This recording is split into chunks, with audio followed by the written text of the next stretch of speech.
Yeah. Morning, universe. It is 8:28 in the 303 on the 7th of December in the lottery wheel year of your choice. Let's call this year X81. What do you say, Phoebe? In the year X81, on the 7th of December, what were we supposed to remember? Oh, yeah, the 38 showers we took yesterday while suffering a flare-up of cannabinoid hyperemesis syndrome. So when I woke up this morning and managed to take a shit, yeah, booyah! Oh, Phoebe, that is embarrassing. When a booyah becomes taking a shit, that's when you know you're old. And obviously I'm old. But I'm not so old that I can't remember to go do my pregame checklist like blow my nose. So I ain't senile or in full-blown dementia yet. Well, maybe I am. You decide. Okay, numbers 1, 2, and 3. Blow your nose. Go to the bathroom and get out of your birthday suit. Check, check, check. Well, yeah, just a microphone. That's number 4. So we gotta get the microphone adjusted too. Is that the right level? Is that perfect? Turn off unnecessary machines like laundry and vacuum. I would hope I wouldn't leave the vacuum machine on while I'm doing this, but I did write that, so I guess that's a concern. And grab a beverage. Shake Phoebe's hand. Done. What's up, Phoebe? Got my beverage. My beverage and my beverage. And mumble, stumble, bumble out of the gate. Check, check, check, check, check, and check, check. Whew. All right. Let dog out. Let cat in. And other various pregame warm-up activities have all been completed. So, much like a professional football club, we're ready to take the field and look ridiculous. All right. And I'm an American, so football means different stuff to me. So shut up, all you world. Okay. What should we talk about? Should we get back to that post office box? Or should we go down to the lists on the floor? Probably all of the above, right? I have today and tomorrow off. And I sort of... Okay. Excuse me. Alright. Am I succumbing to the whimsical fancy of the calendar year situationals when I say I have targeted recording through January 1st the next 48 episodes of I Could Be Wrong. Which, yes, if you're doing the math with me, considering today's the 7th and 6 days of November are already gone, that means I have to do roughly 2 a day. There would be 1 or 2 days I could get away with just doing 1. So, what I'm thinking is if I could pop 3 or 4 today and tomorrow and get myself, say, to episode somewhere around 10 to 13 by the end of tomorrow, well, then if I could just manage 2 a day for the next 3 days through Sunday, well, then I've got 20 in the bank on the 11th. So you figure I could have 40 in the bank by the 22nd, and then that just leaves 13 to do during those last, 10 days? And that seems at least doable, even if aggressive. And the one thing I'm not going to do is force that scenario with anything less than something of value to say. Nor am I going to chop everything up into 6-minute segments. I've seen that my wheelhouse for discussion episodes are around 25 minutes. And honestly, disappointingly, more like 22.3, which is the exact length of a fucking half-hour sitcom in America. So programmed am I. But something around 25 minutes, something around an hour. Those seem to be the ranges that I work in. And since I work in both equally, I assume that trying to put 4 one-hour shows together on a day is more than even I have in me. So if I'm doing multiple episodes, you can expect that they're not going to be 1.5-hour deep dives. They'll be more 30-minute discussions on something of interest. Now, why would I force myself to do this? Well, for one, I thought when I started all this that it would be no problemo to get to 300 episodes. In fact, I had a optimistic target of somewhere around 500. Oh my God, I know in retrospect that seems so ridiculous.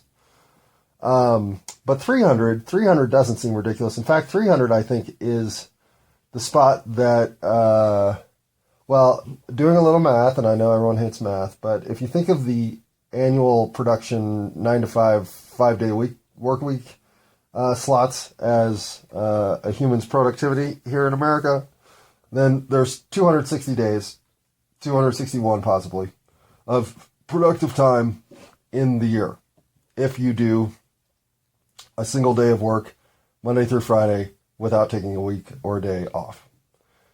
And this is not work. What I'm doing here is pleasure. What I'm doing here is clarity. What I'm doing here is self-referential. What I'm doing here is opening my mind to its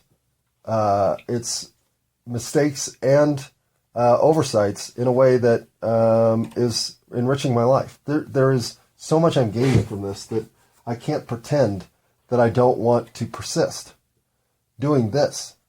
But I can also say that I don't want it to come out to 261 episodes. Because to me that feels like laborious coincidence of numerology. If I love what I'm doing, then I should be able to produce more than just the standard 9 to 5 worker who goes to Amazon to pick packages. So,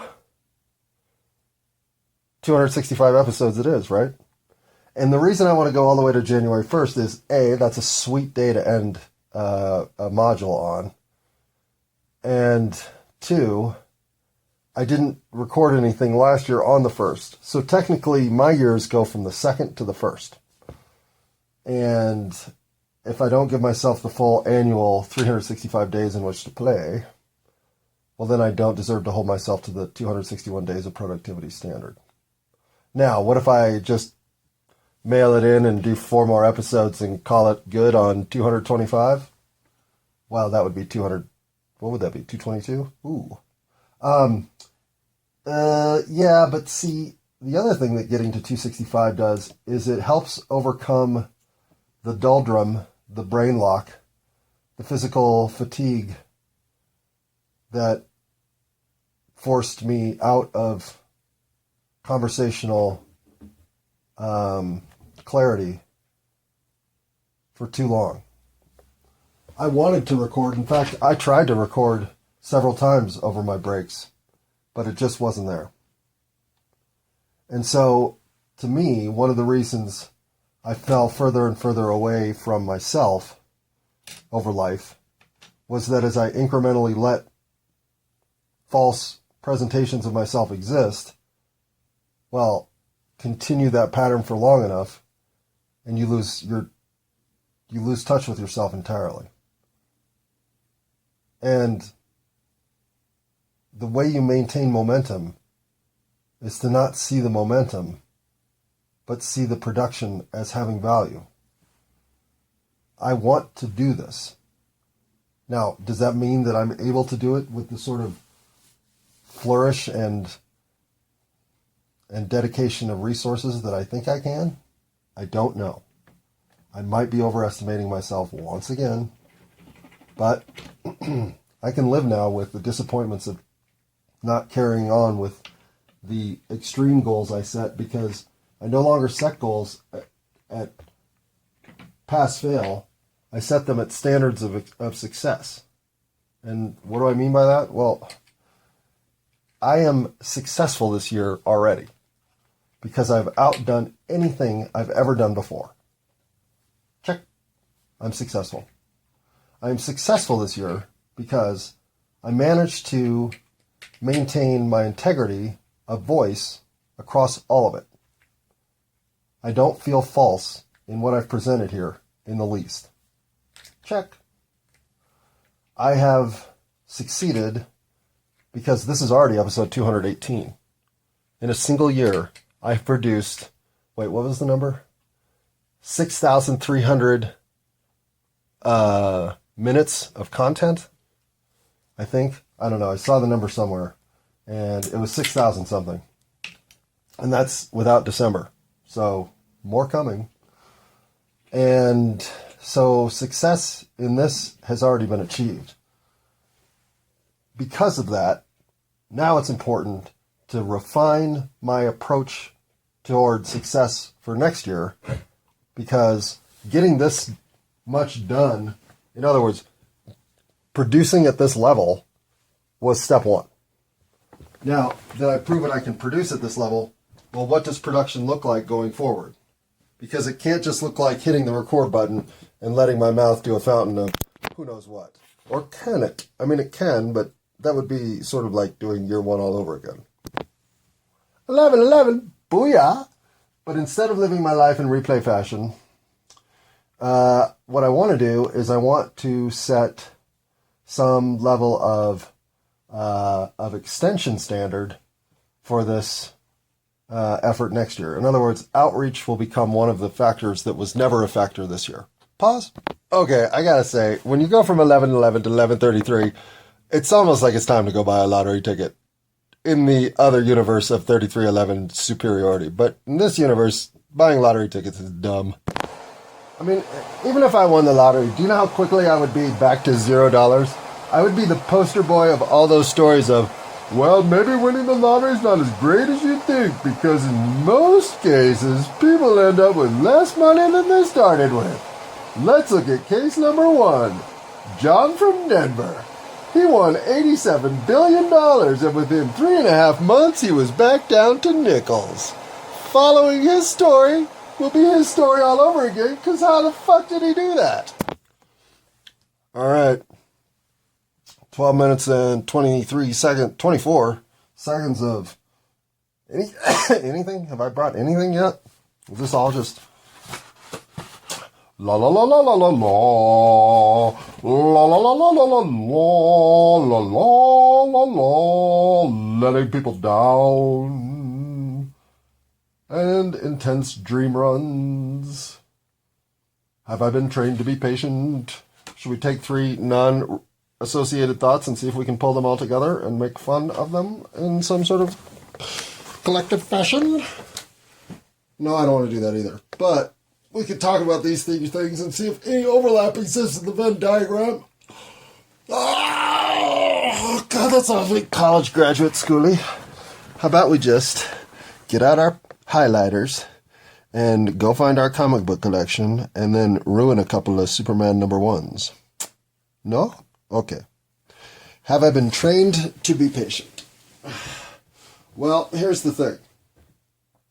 No. Because I've been trained to be impatient. And I recognize this. This one took a little bit of unwinding. Because, oh my God, are we a give it to me now cultural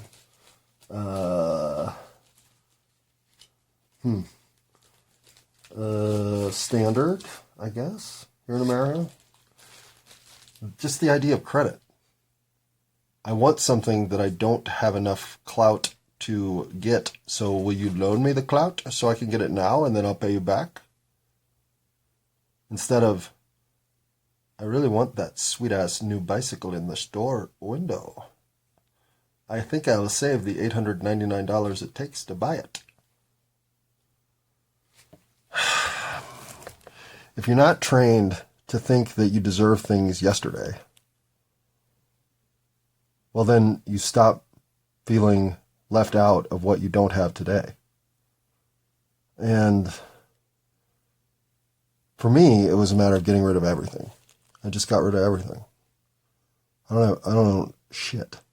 I mean, I took a shit this morning, so I kind of owned that till I flushed it. But that having left my life, I really don't own shit. And part of this is something I've always known. I came to Earth, or I feel like I arrived on Earth knowing two things. One, I was here to witness something. And two, that I didn't need to gather up anything. There was no reason to hoard because there was nothing hoarding was going to do, ultimately, for me. That came off awfully easily. Looks sweet without the label, though. In other words, money is soon to be irrelevant. But it was something I've known my whole life that I definitely wasn't going to chase dollars. Nor was I going to chase things. I wanted to chase experience. I wanted to chase the now. And I wanted it as intense as it could manifest. And I got a lot of that. Probably more of it than I really needed. But inside of all that, I can feel the rush of doing more at all times than was necessary if I'd have just been syncing up with what I wanted inside. In so many ways, I was always demonstrating to people that I had my shit together, when I knew inside I didn't. My biggest falsity was pretending that I was okay, when I was far from it. And when I say far from it, I mean I had constant thoughts of self-annihilation. I had constant thoughts of this world being more than I can bear. I had constant thoughts of how savage and brutal an experience it is to be on this earth. And I had constant thoughts of loss, of damage, of hurt, of suffering. And it wasn't sought. I didn't immerse myself in the stories of woe of planet Earth at all. I'm a white middle-class American, for fuck's sake. I'm watching The Matrix 2. I have none of that. But it took me understanding how much I soak in that which is around me as a defense mechanism to revealing how lost I am within me. So when I found myself, well, all of a sudden, none of that other behavior made sense. And I know this is way off track from, have I been trained to be patient? But I retrained myself patience as a countermeasure to the wham bam thank you ma'am culture I'm currently immersed within. If you feel like standing in line is the worst fucking thing ever, then start to learn some patience. Start to understand that if you walk up to the line at Costco and it's 30 minutes, or it's 40 minutes if you pick the wrong line, but it's somewhere between those two times, well, what does that really give you? It gives you 30 to 40 minutes of completely non-involved time, because all you have to do is move a shopping cart 4 feet once or twice or 16 times. So what does a half hour of free time mean?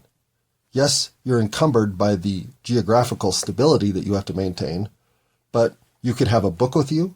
You could have an article online to finish. You could have so many things that instead of being frustrated at the situation, see it as an opportunity to practice your patience.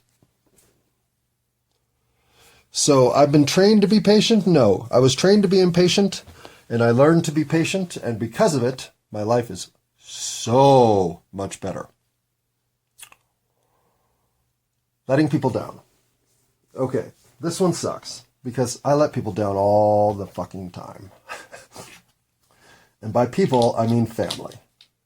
And by letting them down, I mean anything from stealing cash from their houses to not showing up to an event that I forgot about to calling them up to get bailed out of jail. I mean, I've let people down on the scale of 1 to 10, at least at 11, if not at 43. Or have I? I mean, yeah, I have. That was just the tip of the iceberg. The Göbekli Tepe iceberg. With that little rant of things that I have called family for or transgressed them against. So I could get dirty here. But what if I told you that I know I'm on planet Earth manifesting in this time and space to teach forgiveness? Well, then what do all my previous actions mean? They mean that I've given my family plenty of ways to come back to me and forgive me. Now, I have to earn that.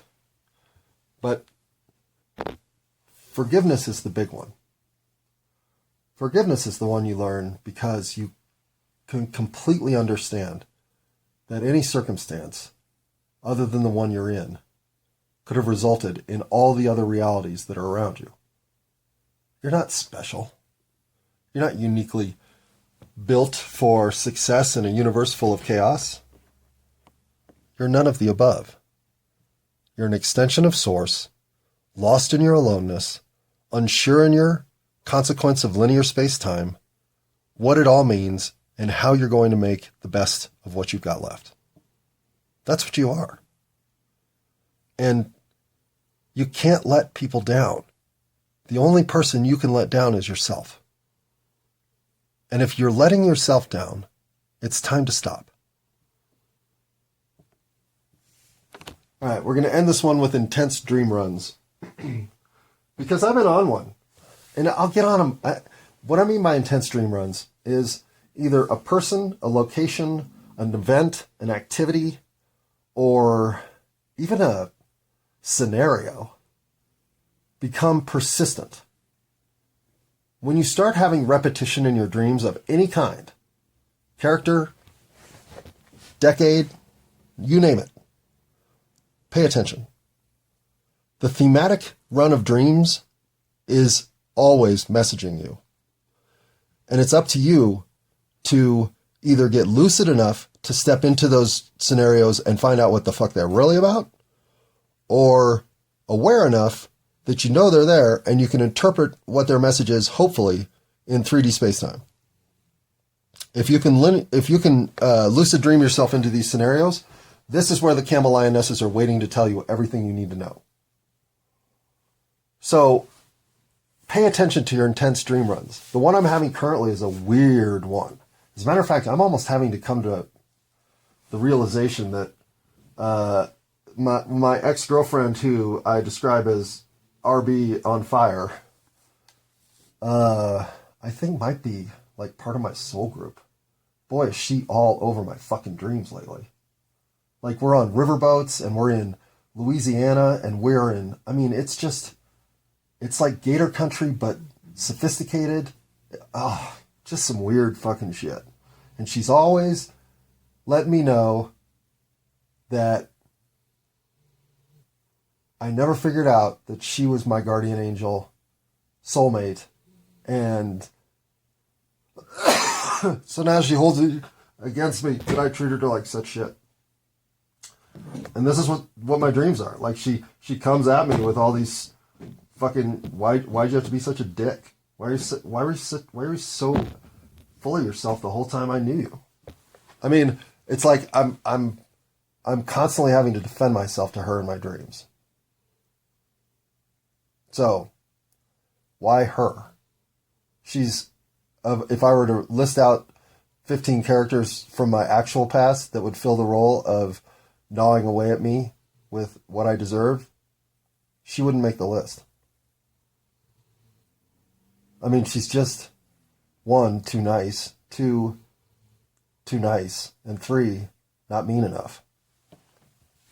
So, intense dream runs mean something. Can I step into my dream and lucid my way to a conversation with her? Yeah, I do it every dream. But maybe this time I'll be able to ask her why she keeps showing up. I have yet to be able to get that question out, and that's the one that I want to know the answer to. Just like you would want to know the answer to any intense dream run you're running through. And repeat dreams, especially repeat lucid dreams, well, it's time to almost go right to sleep and get back into that dream and figure out what that message is, because it's urgent. It's today. It's stuff you need to be enacting now. So, and I've done this. When I will wake up from a lucid dream that ends abruptly and I don't get the answers, I will try to get back to sleep as quickly as possible. Even if it was a nap on a Sunday afternoon and I literally have shit to do, if I'm in that scenario, it now outweighs anything else. And that is another way that I would let people down. Because you know what that does? That makes you late to a lot of shit. Okay, I really don't want to end with profanity because that's kind of how I title these things. So because I said the word shit, we're now going to end with a preview of what we will be talking about next time. And next time, what do we want to talk about here? Live for the swirl? How you going, babe? Nope, we've already kind of talked about those two, to be honest. So, how about no apologies for my golf insanity? Why did I have to write that down? Who would apologize for that? Why did I fold my hand of life? Okay, that will do.